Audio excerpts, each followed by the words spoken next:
சின்ன மருமகள்ல அடுத்து நடக்க போதுன்னு வாங்க பார்க்கலாம். செல்லப்பாண்டி வீட்டுக்கு பார்த்தா சேரு சகதியமா வரவும் இதை பார்த்துட்டு தமிழ் பயங்கரமா அதிர்ச்சி ஆகுறாங்க.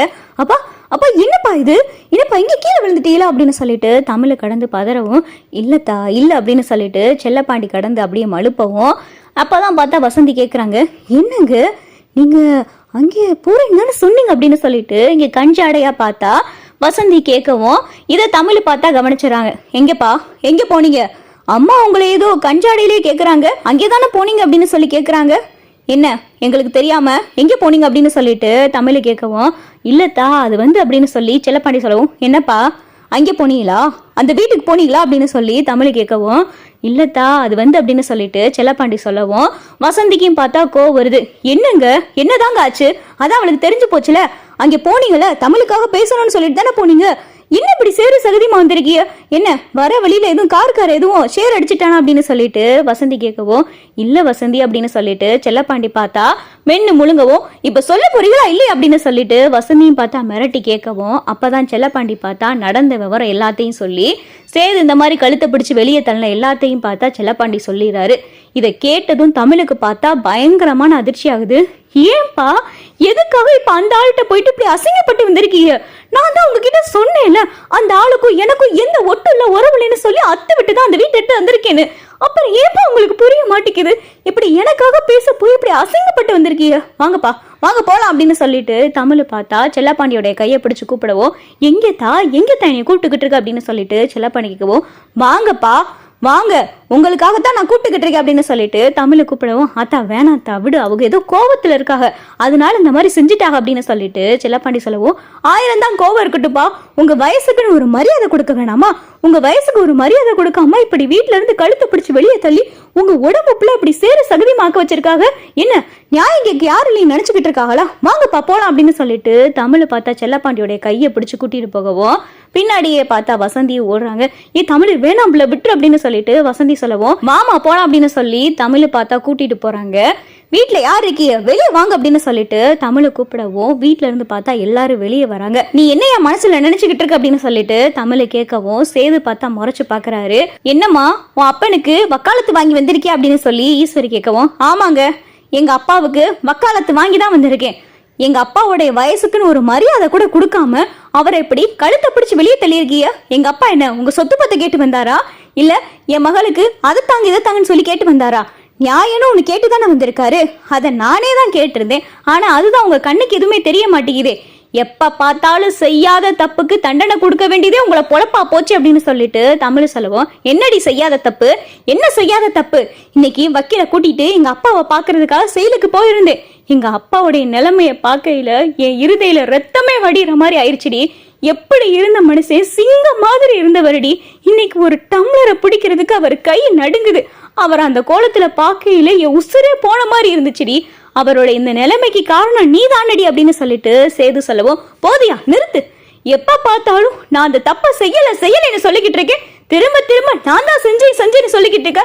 இங்க பாரியா நான் நல்லா சொல்றேன் கேட்டுக்க, உங்க அப்பா செயலுக்கு போனதுக்கான காரணம் நான் இல்லவே இல்லை, இதை எந்த கோயில வேணாலும் நான் சத்தியம் பண்ணி சொல்லுவேன், உங்க அப்பா செயலுக்கு போறது காரணம் நான் கிடையாது, அதே மாதிரி அவரை ஜெயில இருந்து வெளியே கொண்டாட வேண்டியது என் பொறுப்பு, அவரை நான் ஜெயில இருந்து வெளியே கொண்டாந்ததுக்கு அப்புறமா உங்ககிட்ட பேசிக்கிறேன், இப்ப எங்க அப்பா கிட்ட மன்னிப்பு கேளு அப்படின்னு சொல்லிட்டு தமிழ் சொல்லுவோம், அப்படி தாண்டி உங்க அப்பனை கழுத்தை பிடிச்சு வெளியே தள்ளுவேன், உன் குடும்பத்துக்கெல்லாம் என்னடி மரியாதை, அவன் கிடக்குறேன் அப்படின்னு சொல்லிட்டு செல்லப்பாண்டிய பத்தி தப்பா சேது சொல்ல வரையில தமிழ் பார்த்தா சேது கணத்துல ஓங்கி அரைஞ்சிடறாரு.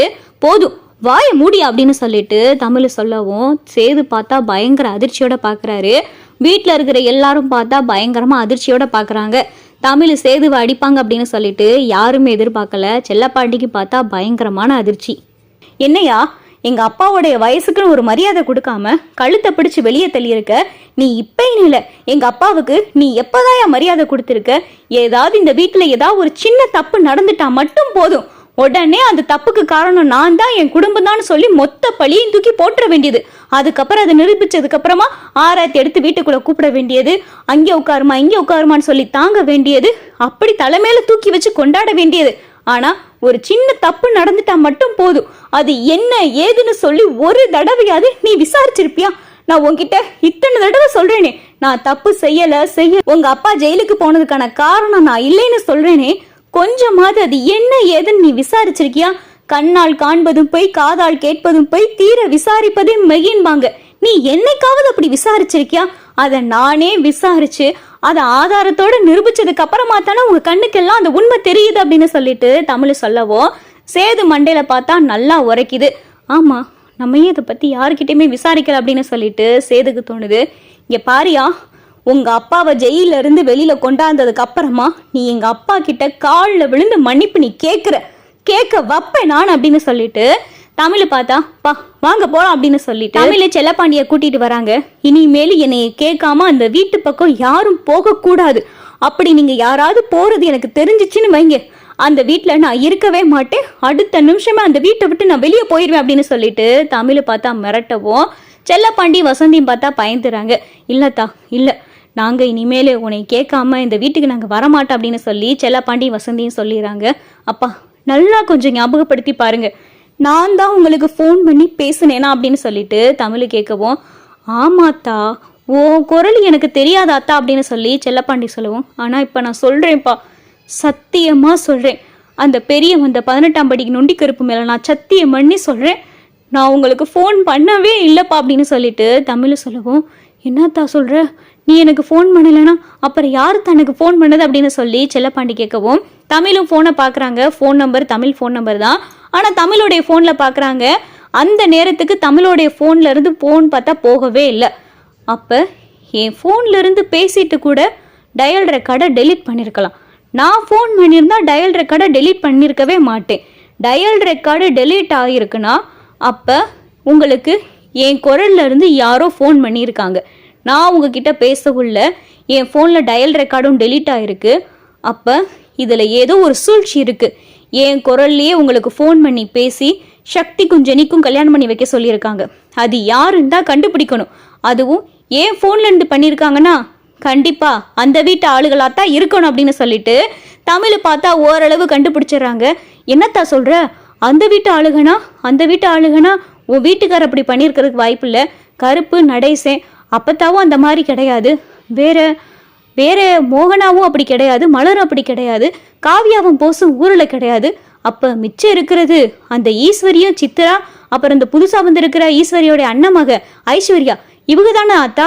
இந்த 3 பேத்துல யாரோ தானே ஆத்தா இந்த மாதிரி செஞ்சுருக்கணும் அப்படின்னு சொல்லிட்டு செல்லப்பாண்டி சொல்லவும், சரிதான்ப்பா, நீங்கள் சொன்னது எல்லாமே சரிதான்.